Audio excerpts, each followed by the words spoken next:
बिस्मिल्लाहिर्रहमानिर्रहीम अस्सलाम वालेकुम dear students, welcome to our YouTube channel. Dear students, आज मैं आप लोगों के लिए सेकंड ईयर की जो फ़िज़िक्स पोर्शन है उसको डिस्कस करने जा रहा हूँ। इमडीकेट की जो फ़िज़िक्स है ना, तो फर्स्ट ईयर वाला जो फ़िज़िक्स है ना, उसको हमने फ़िज़िकली डिस्कस किया था, लेकिन आज हम सेकंड ईयर की जो फ़िज़िक्स है उसको डिस्कस करने जा रहे हैं। तो सबसे पहले मैं आप लोगों से अगर सिलेबस के बारे में थोड़ा सा डिस्कशन करूँ, तो सिलेबस जो है ना सेकंड ईयर की फ़िज़िक्स की, तो इसमें से इलेक्ट्रोस्टैटिक्स जो है, current electricity, electromagnetism, electromagnetic induction, electronics, modern physics, atomic spectra और न्यूक्लियर फिज़िक्स, ये चैप्टर्स इंक्लूड की गई है ईटा में। लेकिन ये जो 8 चैप्टर्स है, तो इसमें से ये 4 जो चैप्टर्स हैं ना, इलेक्ट्रोस्टैटिक्स, करंट इलेक्ट्रिसिटी, इलेक्ट्रोमैग्नेटिज्म और इलेक्ट्रोमैग्नेटिक इंडक्शन, ये बहुत प्रोडक्टिव चैप्टर्स है ना। उसमें से अक्सर एमसीक्यूज़ जो है ना इंक्लूड किया जाता है टेस्ट में। तो ये 4 चैप्टर्स जो है ना, इसको हम ब्रीफली एक्सप्लेन करेंगे। ये जो 4 चैप्टर्स है और ये जो 4 है ना, इसको भी हम डिस्कस करेंगे, लेकिन इसमें से एक एक टॉपिक सिर्फ इंक्लूड किया गया है सिलेबस में। बाकी रेस्ट चैप्टर्स जो है ना वो नहीं इंक्लूड किया गया है। तो इसलिए हम इन 4 चैप्टर्स पर हमारा फोकस होंगे सेकेंड ईयर में: electrostatics, current electricity, electromagnetism and electromagnetic induction. तो सबसे पहले हम डियर स्टूडेंट्स जाएंगे इलेक्ट्रोस्टैटिक्स की तरफ, जो फर्स्ट चैप्टर है सेकंड ईयर फिज़िक्स की, और बहुत इंपॉर्टेंट चैप्टर भी है, कंसेप्चुअल चैप्टर है। लेकिन आप लोगों ने डरना नहीं है, बल्कि आप लोगों ने इसको सीखना है, और हम इंशाल्लाह आप लोगों को सिखाएंगे। ये चैनल जो है ना, हमने आप लोगों के लिए बनाया है, और इस पर्पस के लिए बनाया है ताकि आप लोगों को समझा सकूँ। ये नहीं कि हम आप लोगों को बल्कि हमने आप लोगों के लिए सिखाना नहीं है, बल्कि आप लोगों को समझाना है फिज़िक्स। तो इसलिए हम सबसे पहले इलेक्ट्रोस्टैटिक्स को डिस्कस करने जा रहे हैं, जो कि फर्स्ट चैप्टर है ना। तो डियर स्टूडेंट्स, फर्स्ट चैप्टर जो है ना सेकंड ईयर की, वो है इलेक्ट्रोस्टैटिक्स। जैसे कि इसकी नाम से भी पता चल रही है कि इलेक्ट्रो मीन चार्ज और statics mean at rest. So definition की अगर बात किया जाए, electrostatics study of charge at rest. Electrostatics जो है ना, ये स्टडी ऑफ चार्ज है रेस्ट पोजीशन में। चार्ज को जब हम रेस्ट पोजीशन में स्टडी कर रहे हैं, यानी चार्ज से जो इलेक्ट्रिक फील्ड इर्द गिर्द प्रोड्यूस हो रहा है, इससे जो इलेक्ट्रिक फील्ड लाइंस एमिट हो रही है और इसकी वजह से जो इफ़ेक्ट्स प्रोड्यूस हो रही है, अगर इसको हम स्टडी करेंगे रेस्ट पोजीशन में, तो इसको हम इलेक्ट्रोस्टैटिक्स में डिस्कस करेंगे। और यही इलेक्ट्रोस्टैटिक्स की इंट्रोडक्शन भी है। तो dear students, study of charge at rest is called electrostatics. So अगर चार्ज की बात किया जाए, अगर कोई आपसे पूछ ले कि व्हाट इज़ चार्ज, तो चार्ज को आप किस तरह एक्सप्लेन करेंगे? डियर स्टूडेंट्स, बहुत ही इजी कंसेप्ट है चार्ज की। चार्ज जो है ना, ये एक ग्रीक वर्ड है। ग्रीक वर्ड है जिसका मीन है इलेक्ट्रॉन। और ग्रीक वर्ल्ड में ग्रीक जो लैंग्वेज है, उसमें इलेक्ट्रॉन जो है ना, अंबर को कहा जाता है। जब वो बारिश के दौरान आसमानी बिजली गिर रही है ना, आसमानी बिजली आप लोगों ने देखे होंगी, जिसको हम पश्तो में कहते हैं तंदर। जब बारिश के दरमियान आसमानी बिजली गिर रही है, तो ये बिजली जब किसी दरख्त पर पड़ जाए, तो इस दरख्त में एक ख़ास किस्म की फ्लूइड्स मौजूद होती है ना, और ये फ्लूइड्स ज़मीन में चली जाती है। जब ये ज़मीन में चली जाए और कुछ अर्सा के बाद ये एक सॉलिड में कन्वर्ट होती है, जिसको हम अंबर कहते हैं फिर। और ये अंबर जो है ना, ये अंबर, इसमें अल्लाह ताला ने अट्रैक्शन की जो प्रॉपर्टी है वो अल्लाह ताला ने रखी हुई है इस अंबर में। तो ये अंबर जो है ना, इस इलेक्ट्रॉन को कहते हैं। जिस तरह इलेक्ट्रॉन भी अट्रैक्शन करती है, तो अंबर जो सॉलिड होती है ज़मीन के अंदर, जो आसमानी बिजली की वजह से किसी दरख्त से मुंतकिल हो रही है ज़मीन में, और फिर बहुत अरसे दराज के बाद ज़मीन में सॉलिड में कन्वर्ट होती है, तो ये चीज़ जो है ना इलेक्ट्रॉन कहलाती है। तो अगर डिफिनीशन की बात की जाए चार्ज की, intrinsic property of matter, it is the intrinsic property mean that God gifted property, natural property of a matter is called charge. और डिफिनीशन की अगर हम थोड़ा सा डिटेल में चला जाए, तो intrinsic property of matter due to which it exert force on other bodies, जिसकी वजह से ये दूसरी जो बॉडीज़ हैं या दूसरी चार्ज है, इस पर जो फोर्स एक्सर्ट कर रहा है ना, तो यही चार्ज है ना, यही मटेरियल को हम, इस सब्सटेंस को हम चार्ज कहते हैं। तो ये इंट्रिंसिक प्रॉपर्टी है, intrinsic property of matter due to which it exert force on other bodies, इस प्रॉपर्टी को हम चार्ज कहते हैं।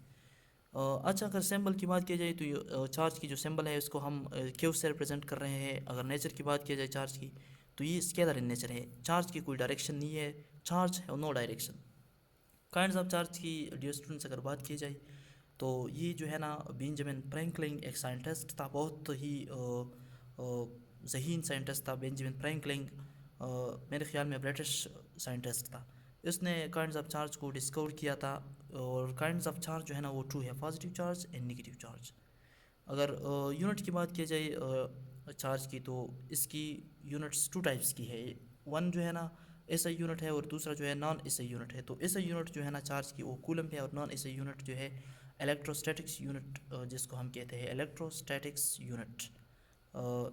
ये जो है ना सीजीएस यूनिट है चार्ज की, ई एस यू जिसको हम कहते हैं ई सीजीएस यूनिट है, ठीक है ना। तो डियर स्टूडेंट्स, चार्ज की दो यूनिट्स है, एक कूलम है, दूसरा ई एस यू है, इलेक्ट्रोस्टैटिक यूनिट। और ये सीजीएस में हम डिस्कस करते हैं इलेक्ट्रोस्टैटिक यूनिट ऑफ चार्ज। तो डियर स्टूडेंट्स, आगे हम जाते हैं चार्ज की डिटेल की तरफ। तो चार्ज की जो प्रैक्टिकल यूनिट है वो है ampere second. Ampere second charge की प्रैक्टिकल यूनिट है, और एम्पेयर हार भी है। अक्सर आप लोगों ने देखा होगा, जो ये जो बैटरी हम इस्तेमाल कर रहे हैं ना लाइट के लिए, तो इसमें इस पर लिखे होते हैं एम्पेयर सेकंड, एम्पेयर हार। तो ये जो एम्पेयर सेकंड, एम्पेयर हार है ना, ये करंट की फार्मूले से आई है। करंट की डेफिनेशन को अगर आप देखा जाए तो चार्ज पर यूनिट टाइम को हम करंट कहते हैं। तो करंट की फार्मूले से हम हमारे साथ चार्ज की जो प्रैक्टिकल यूनिट है वो भी आते हैं, एम्पेयर सेकंड एंड एम्पेयर हार। अच्छा, फंडामेंटल यूनिट ऑफ चार्ज की अगर बात किया जाए, तो फंडामेंटल यूनिट ऑफ चार्ज जो है ना, ये चार्ज ऑन वन इलेक्ट्रॉन होता है। चार्ज ऑन वन इलेक्ट्रॉन और चार्ज ऑन वन प्रोटॉन, तो ये सब फंडामेंटल यूनिट ऑफ चार्ज कहलाते हैं। यानी इलेक्ट्रॉन पर जो चार्ज है या प्रोटॉन पर जो चार्ज है, इसको हम फंडामेंटल यूनिट ऑफ चार्ज कहते हैं। फॉर एग्जांपल, इलेक्ट्रॉन पर जो चार्ज है ना 1.60 इंटू 10⁻⁻⁹ कूलम, ये चार्ज ऑन वन इलेक्ट्रॉन है। और अगर चार्ज ऑन वन प्रोटॉन को देखा जाए, तो 1.60 इंटू 10⁻⁻19 कूलम, ये चार्ज ऑन वन प्रोटॉन है। तो इसको हम फंडामेंटल यूनिट ऑफ चार्ज कहते हैं। अच्छा dear students, fundamental unit of charge के बारे में मैं आप लोगों को कुछ इंटरेस्टिंग पॉइंट्स अगर डिस्कस करूं, तो ये है कि it is the smallest quantity of charge which freely exist. The smallest quantity of charge which can freely exist, so this is the fundamental unit of charge. यानी फंडामेंटल अमाउंट जो है ना 1.60 इंटू 10⁻⁻19 कूलम, ये smallest quantity of charge है जो कि freely exist कर रही है।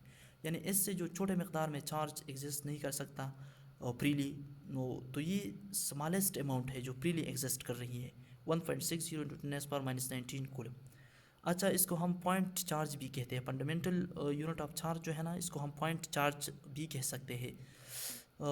So dear students, charge on an object should be compared with charge on one electron or proton. जब हम किसी मटेरियल पर चार्ज को कंपेयर कर रहे हैं, जिस तरह आप किसी दुकान में चला जाए, तो आप मटेरियल्स जो अशिया ख़रीदते हैं, आप इसको पैसों से आप कंपेयर कर रहे हैं ना। फॉर एग्ज़ाम्पल 10 रुपये पे आप एक चीज़ ख़रीद ले, तो 10 रुपये इसकी कीमत बन गई। इसी तरह से जो फिज़िक्स की ज़ुबान में जब आप किसी चीज़ पर चार्ज मालूम कर रहे हो, तो आप स्मॉलेस्ट यूनिट ऑफ चार्ज जो है ना, फंडामेंटल यूनिट, इसके साथ आप कंपेयर करेंगे। तो that's why it is also called a currency of charge. जो फंडामेंटल यूनिट ऑफ चार्ज है, इसको हम करेंसी ऑफ चार्ज भी कहते हैं। स्टूडेंट्स, मैं आप लोगों की कंसेप्ट्स को क्लियर करने जा रहा हूँ, तो इसलिए डिटेल बहुत ज़्यादा होगी। लेक्चर्स तो हम इंडिकेट के लिए ले रहे हैं, लेकिन आप लोगों को कुछ कंसेप्ट भी देना होगा। आपने कंसेप्चुअल बनना है, क्रैमिंग आपने नहीं करनी है, ठीक है ना। क्योंकि ये जो कंसेप्ट है ये आपके काम आएंगे इंशाल्लाह। जो 2024 में जो टेस्ट पिछले साल हुआ ना, इसमें भी सारे तकरीबन सारे एमसीक्यूज़ जो थे वो कंसेप्चुअल थे, बिल्कुल न्यूमेरिकल को इंक्लूड नहीं की गई थी। तो इसलिए हम कंसेप्ट पर बहुत फोकस करेंगे। अच्छा, वन कूलम जो है ना चार्ज की, जो हमने ऐसा यूनिट डिस्कस की, तो इसको हम अब डिस्कस करेंगे कि वन कूलम कितना अमाउंट होता है, कितना चार्ज होता है। तो वन कूलम की थ्री डिफिनीशंस हैं हमारे पास। सो फर्स्ट डिफिनीशन ये है कि charge carry by 6.25 into 10⁻18 electrons is equal to one coulomb. यानी कि इतने इलेक्ट्रॉन्स जब किसी जगह पर जमा हो जाए, 6.25 इंटू 10⁻18 इलेक्ट्रॉन्स, ये अमाउंट जब जमा हो जाए किसी जगह पर, तो इस पर जितना चार्ज हो ये वन कूलम चार्ज होता है। यानी वन कूलम बहुत बड़ा अमाउंट है ना dear students. Charge on one electron नहीं है, बल्कि चार्ज ऑन 6.25 इंटू 10⁻18 इलेक्ट्रॉन्स, ये वन कूलम होता है ना, इतना अमाउंट। तो डियर स्टूडेंट्स, इसको हम किस तरह प्रूव करेंगे। तो वन इलेक्ट्रॉन पर जो चार्ज है ना, वन इलेक्ट्रॉन पर वो हमारे पास है 1.6022 इंटू 10⁻⁻19 कूलम। तो अच्छा, अगर इसको हम ये जो 1 कूलम 1 इलेक्ट्रॉन पर जो चार्ज है ना, ये हमारे पास इतना है 1.6022 कूलम। ये जो है ना 1 इलेक्ट्रॉन पर चार्ज है। अगर इसको हम फंडामेंटल यूनिट ऑफ चार्ज पर दोनों साइड को डिवाइड करें तो ये 1.6022 इंटू 10⁻⁻19 ये आ जाएगा। ये भी 1.6022 इंटू 10⁻⁻19 ये भी आ जाएगी। ये इसके साथ कैंसिल हो जाएगा, तो ये रह जाएगा 1 coulomb of electron is equal to, यहाँ पर 1 कूलम आ जाएगा। 1 coulomb is equal to 6.25 into 10⁻⁻6.25 into 10⁻18।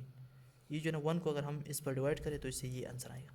तो 1 कूलम का ये अमाउंट है ना। सेकंड डिफिनीशन को अगर हम डिस्कस करें 1 कूलम की, तो ये है कि अगर किसी जगह पर एक वायर पड़ा हुआ हो, यानी कि बिजली का एक वायर हो, इलेक्ट्रिसिटी वाला जो वायर है ना, और इसमें से 1 सेकंड में, यानी 1 सेकंड में इस वायर से 1 एम्पेयर करंट पास हो रहा हो, फ्लो कर रहा है, तो ये जो है ना 1 कूलम ऑफ चार्ज है।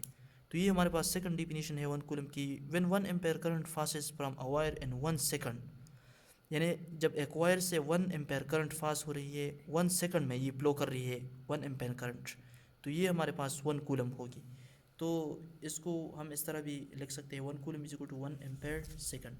अच्छा, अगर थर्ड डिफिनीशन की थोड़ा सा बात किया जाए, तो थर्ड डिफिनीशन ये है कि अगर हम एक मीडियम में, एक वैक्यूम में दो चार्ज बॉडीज़ को रख ले, ये हमारे पास फॉर एग्जांपल हो गई चार्ज 1, ये चार्ज 2, और इसके दरमियान 1 मीटर डिस्टेंस हो, डिस्टेंस 1 मीटर हो, दो बॉडीज़ हो, और इसके दरमियान जो डिस्टेंस है ये वैक्यूम में हमने रखी हुई है ये दो चार्ज बॉडीज़। तो ये दो चार्ज बॉडी अगर एक दूसरे पे 9 इंटू 10⁻⁹ न्यूटन फोर्स लगा ले, यानी मतलब ये है कि 9 बिलियन न्यूटन फोर्स अगर एक दूसरे पर लगा ले, तो ये हमारे पास होगी 1 कूलम ऑफ चार्ज। अच्छा डियर स्टूडेंट्स, मैं आपको थोड़ा सा और भी डिटेल की तरफ लेके जाऊँ, तो 1 coulomb in term of electrostatic unit हम किस तरह डिस्कस करेंगे। तो 1 कूलम जो है ना हमारे पास बराबर है 3 इंटू 10⁻10 इलेक्ट्रोस्टैटिक यूनिट की। ये इलेक्ट्रोस्टैटिक यूनिट ऑफ चार्ज जो है ना, ये बहुत स्मॉलेस्ट अमाउंट ऑफ चार्ज है ना, ये स्मॉलेस्ट यूनिट ऑफ चार्ज है। तो इसलिए 3 इंटू 10⁻10 इलेक्ट्रोस्टैटिक यूनिट्स जब कंबाइन हो जाए तो ये 1 कूलम बनाती है। लेकिन अगर 1 ई एस यू की हम काउंट करें, 1 ई एस यू कितने के बराबर होगी, तो 3 इंटू 10⁻10 कूलम के बराबर होगी। तो 1 ई एस यू हमारे पास बहुत स्मॉल अमाउंट ऑफ चार्ज है। तो ये डियर स्टूडेंट्स चार्ज की जो कुछ इंफॉर्मेशन थी जो हमारे लिए इम्पोर्टेंट थी, ये हमने आप लोगों की कंसेप्ट के लिए डिस्कस करवाई आप लोगों के लिए, ताकि आप लोगों को फिर आसानी हो। करंट इलेक्ट्रिसिटी में भी हम चार्ज को डिस्कस करेंगे कि चार्ज क्या चीज़ है, तो ज़रूरी था कि आपके लिए चार्ज पे लेक्चर बनाया जाए। डियर स्टूडेंट्स, हम चार्ज की जो फर्दर इंफॉर्मेशन है, यानी कि जो प्रॉपर्टीज़ ऑफ चार्ज है, इसको भी डिस्कस करेंगे, और इसके बाद हम इलेक्ट्रिफिकेशन जो है ना, इसको भी डिस्कस करेंगे। तो अच्छा, हम डिटेक्शन ऑफ चार्ज की अगर बात किया जाए, तो डिटेक्शन ऑफ चार्ज के लिए हम एक डिवाइस को यूज़ कर रहे हैं जिसको हम इलेक्ट्रोस्कोप कहते हैं। Device used is called electroscope. और मेजरमेंट ऑफ चार्ज जो है ना, इसको हम इलेक्ट्रोमीटर से करते हैं। इलेक्ट्रोस्कोप ये जो डिवाइस होता है, ये एक आयरन से बना होता है। इसके ज़रिए से हम चार्ज को डिटेक्ट करते हैं, यानी कि ये पॉजिटिव चार्ज है या नेगेटिव है। और मेजरमेंट ऑफ चार्ज जो हम करते हैं इलेक्ट्रोमीटर से, तो ये हम इसके बारे में इलेक्ट्रोमीटर जो है ना, यानी कि ये चार्ज कितने अमाउंट है, 2 कूलम है, 3 कूलम है, 4 कूलम है, 5 कूलम है, कितना कूलम चार्ज इधर पड़ा हुआ है, तो इसके लिए हम जो डिवाइस इस्तेमाल कर रही है वो है इलेक्ट्रोमीटर। सो डियर स्टूडेंट्स, ये थे आज के लेक्चर हमारे। इंशाल्लाह कल जो हम लेक्चर डिस्कस करेंगे, तो इसमें मैं आप लोगों के लिए प्रॉपर्टीज़ ऑफ चार्ज को डिस्कस करूँगा, और इसके अलावा जो है ना प्रॉपर्टीज़ ऑफ चार्ज के अलावा इलेक्ट्रिफिकेशन को मैं डिस्कस करूँगा, और फिर हम इस चैप्टर को आगे लेके जाएंगे, कूलम लॉ को पढ़ाएंगे। तो डियर स्टूडेंट्स, आप हमारे साथ रहिए। हमारे जो यूट्यूब चैनल है इसको फॉलो भी करें, और इसको शेयर भी करें अपने फ्रेंड्स के साथ, ताकि आप लोगों की कंसेप्ट क्लियर हो सके। आप लोगों ने क्रैमिंग बिल्कुल नहीं करनी है, क्योंकि जो ईटा में आप लोगों की काम आएगी वो आपकी मेमोरी होगी। आपकी जो क्रैमिंग जो है ना, वो आपकी काम नहीं है, बल्कि आपकी कंसेप्ट काम काम आएगी। तो डियर स्टूडेंट्स, हम इंशाल्लाह आपकी कंसेप्ट को time by time, day by day clear करेंगे, तो इसलिए आप हमारे साथ रहिए।